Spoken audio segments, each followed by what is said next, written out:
Hi everyone, and welcome to morning coffee break. Take 3.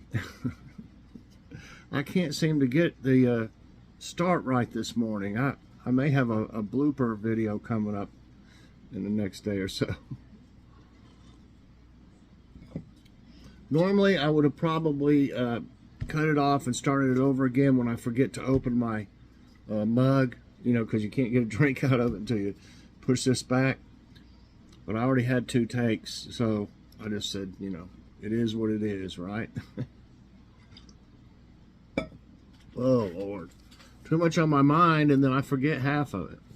So okay, let's see if I can figure out. Oh yeah, it is Monday, September 9th. Currently it's 58 degrees, feels really good. I actually had to put a blanket, not a thick blanket, a blanket over me last night. We still got the windows partially open, some of them overnight.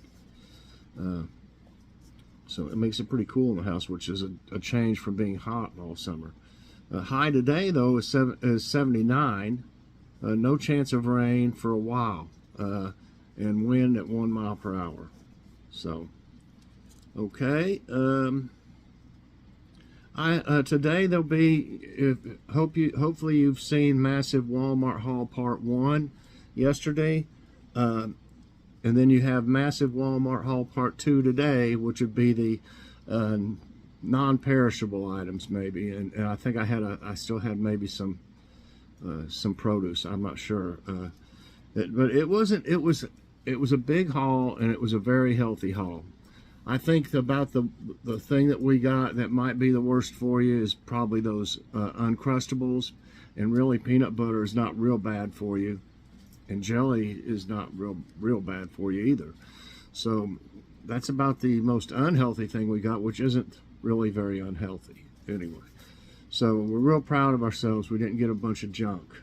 You know, lots of times we'll go there and you see all kinds of things that look like they would be so good. But trying to stick to my guns and watch my sugar. I still have a little bit. Like last night, I'm trying to think.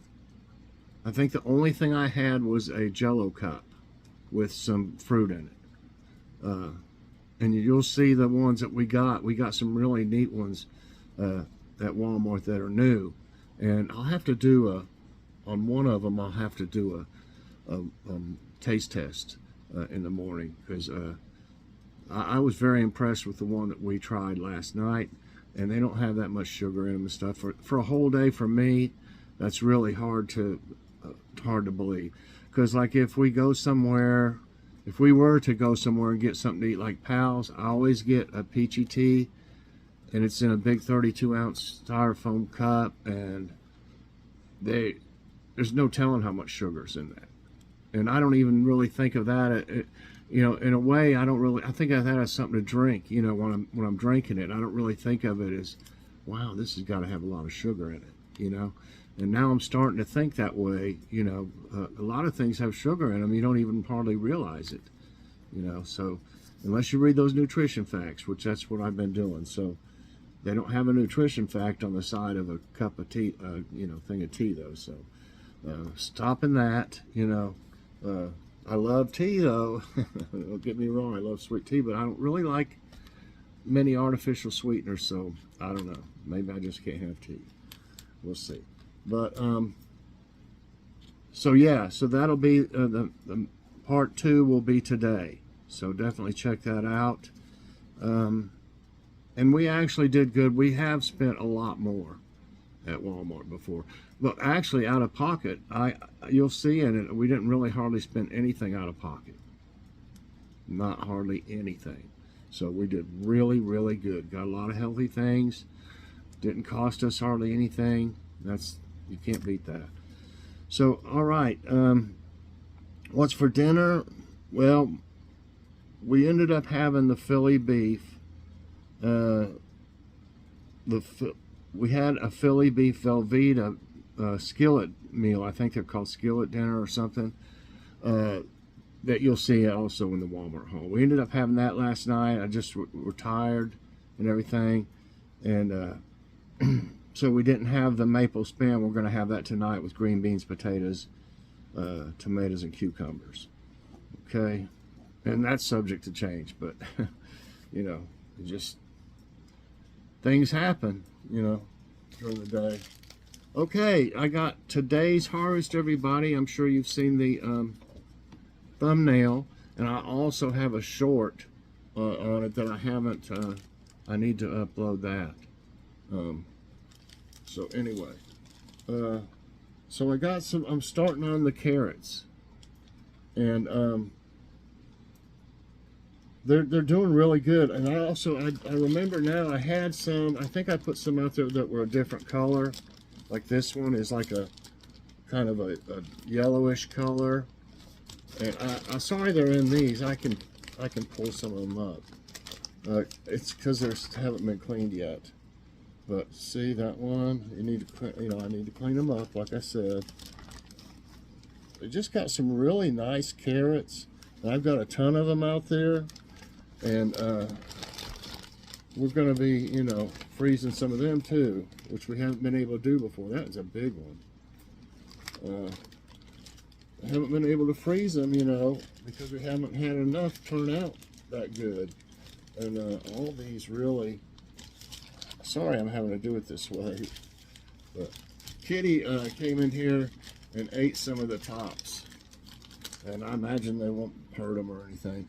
And I got a bunch of okra. Okra is really doing great, even though it's not as tall as it normally is. Here's all these kind here, and then I got 4 of these too. Oops, just the right size. So I had a good day. That's just a portion of those carrots. I'm going to get them a little bit at a time because some of them are still kind of small, so they'll keep growing. You can grow these. You can start these as a fall vegetable that you grow. But I've never had. I can't remember if these were supposed to be a little more heat resistant, or there must have been a reason I got them and grew them in the summer, and that might have been it. It might have mentioned something like that. But even if it didn't, I've always grown mine, start them in the spring. Usually it's in the fall before I'm able to get any. But this is one of the best ones I've had. Last year I had a lot of nice ones too. But these are there's, like I said, a lot of them are. A lot of the big ones are still out there, and a lot of little ones are still out there. So I'm going to have them for quite a while, and we'll have plenty of vegetables frozen for this winter, more than last year. Last year, all we mainly had, I think it was diced tomatoes and some eggplant and some zucchini. This year we got zucchini, okra, a bunch of green peppers, and I still got a bunch, and we'll have a bunch of carrots. So we'll have plenty of vegetables for this winter when they go high, when they're higher and cost more, because they're already expensive like everything else. So so that's today's harvest, everybody, and here is jokes of the day. Speaking of the economy is terrible. At the beginning of the year, the politicians promised things would improve by the last quarter. Well, I'm down to my last quarter and they haven't improved. Sounds about right. A young woman wasn't feeling well and asked one of her, I got the hiccup, co-workers to recommend a physician. I know a great one in the city, but he is very expensive. $500 for the first visit and $100 for each one after that.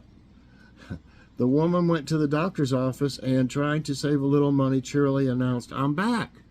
Not fooled for a second, the doctor quickly examined her and said, "Very good. Just continue the treatment I prescribed on your last visit." So he got $100, I guess, for doing nothing. And then she's like, maybe I should have done that the right way.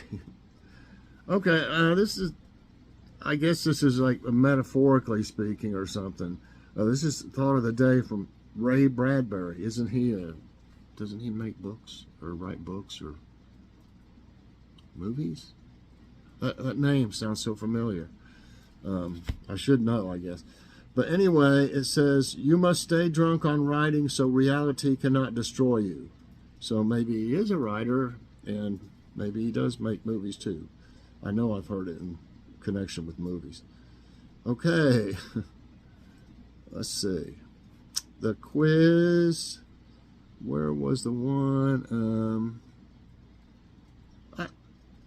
I think this might be, you know, something interesting. It says it doesn't say like what it says. General. Okay. So we'll see. Which term means more shakes after the main earthquake has passed? By the way, this is trivia time. More shakes after the main earthquake has passed. I don't know. I hope it's going to be better than this. Throw-ups, overthrows, substrikes, aftershocks. I'm not even using that. That is so goofy, and it better not be this way the whole time. All the question. Everybody knows it's an aftershock. Anybody that's seen any kind of a earthquake movie, I'm not even going to read it. Let's see how this is going. Okay. I mean, this is more a little interesting, and if you don't know if you're not very interested in history and never have studied it much, you might not know this one.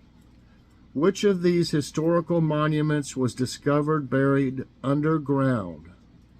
Great Wall of China, Terracotta Army, Colosseum, Stonehenge.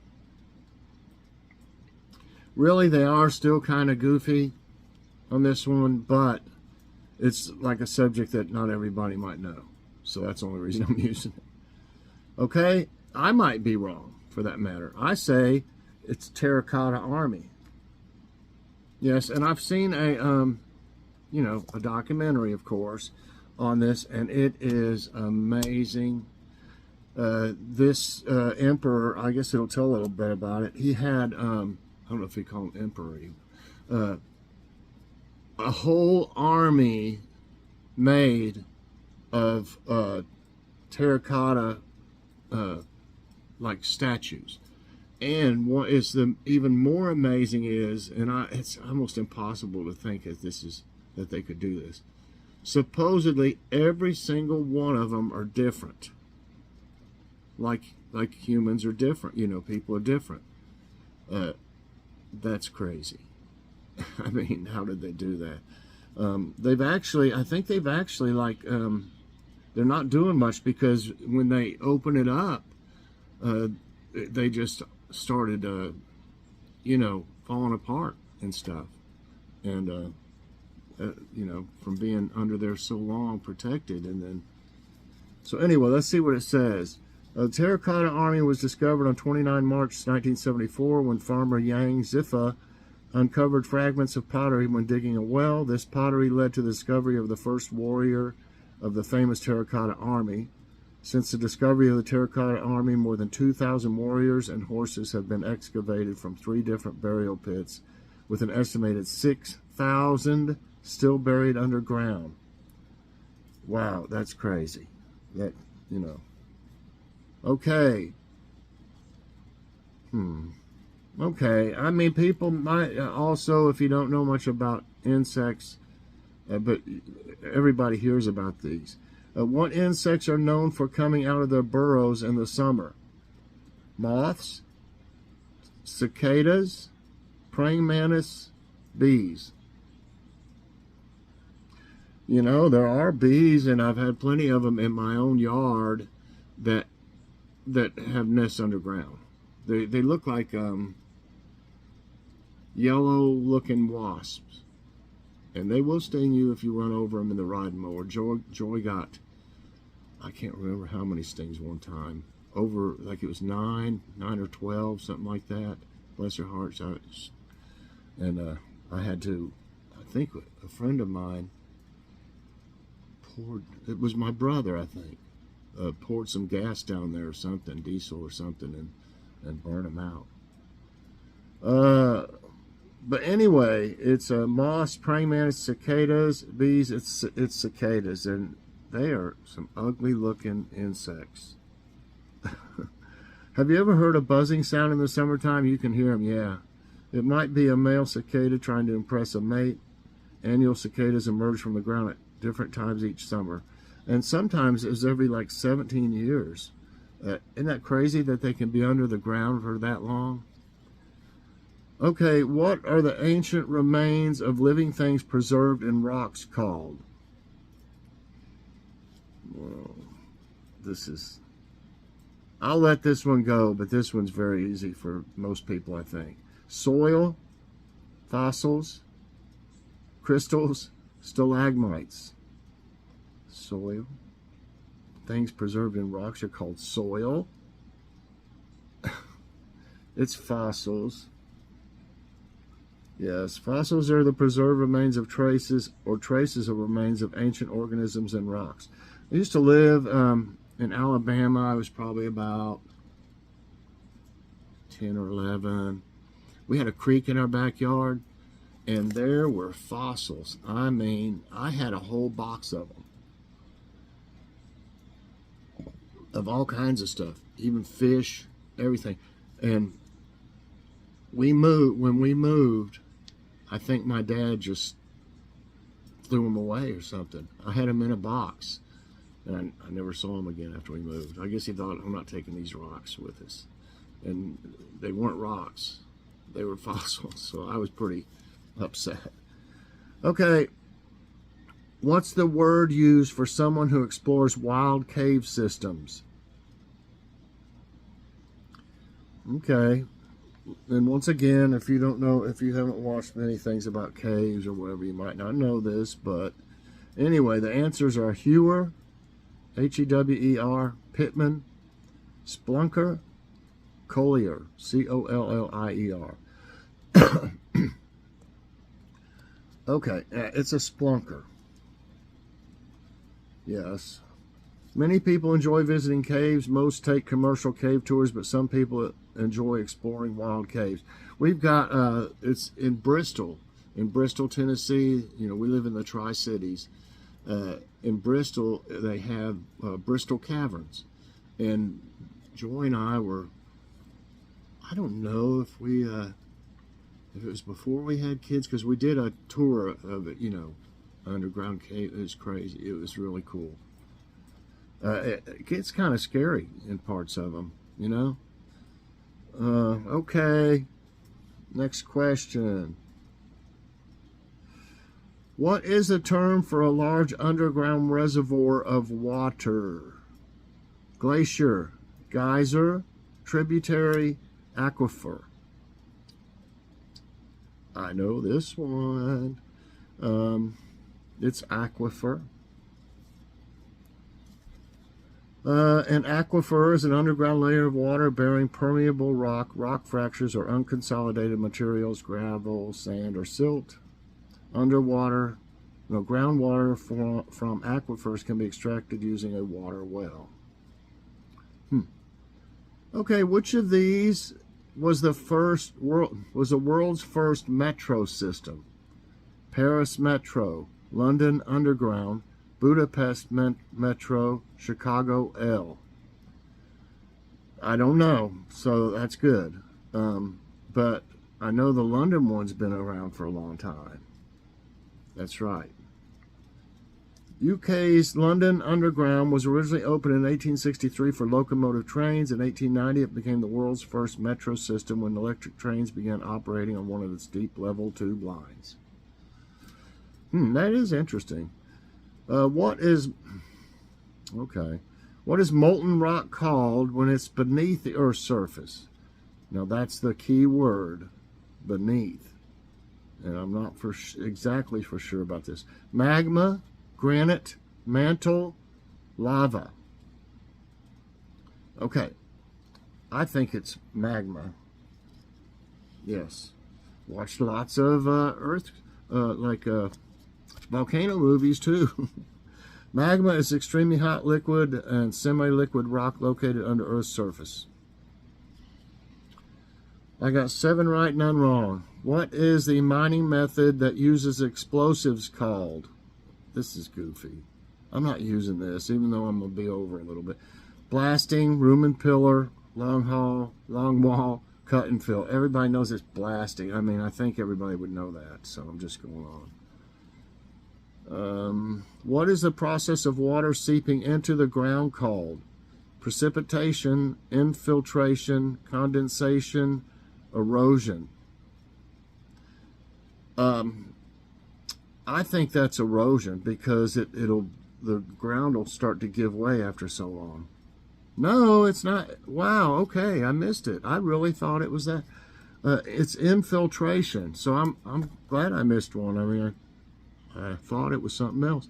Infiltration is the process by which water on the ground surface enters the soil. It's commonly used in both hydrology and soil sciences. Okay, that got me. Which of these caves is known as the Sistine Chapel of prehistory? Okay, this one's not, I don't know. Altamira Cave, Chauvet Cave, Coscour Cave, Lascaux Cave. Wow, I don't know this. Sistine Chapel of prehistory. The only one I've heard about in all 4 of these is the Altamira Cave. And that's wrong. So, okay, it's Lascaux, Lascaux. Lascaux Cave is a Paleolithic cave situated in southwestern France near the village of... Come on, it's got too much stuff. Okay, I got 7 right and 2 wrong. One more. Which term refers to the rate of increase in temperature below ground? Heat index, geothermal gradient, heat diffusion, thermal decay. And I say that's geothermal gradient. Yes. Geothermal gradient is the rate of change. The answers don't pop up until after I press my answer. In temperature concerning the increasing depth in Earth's interior. Okay, so I ended up with 8 right and 2 wrong. I like this. A couple of them were too easy, but I did learn something today, which is always a plus. And I hope you did too. And I hope you enjoyed today's trivia time and morning coffee break. If you did, I hope you'll press that like button. Also subscribe if you haven't already, and share this out. Oh my goodness. And hit that so you get all my videos as soon as they come out. Everybody definitely check out Massive Walmart Haul Part 2 later today. Have a good day and God bless. Bye everyone.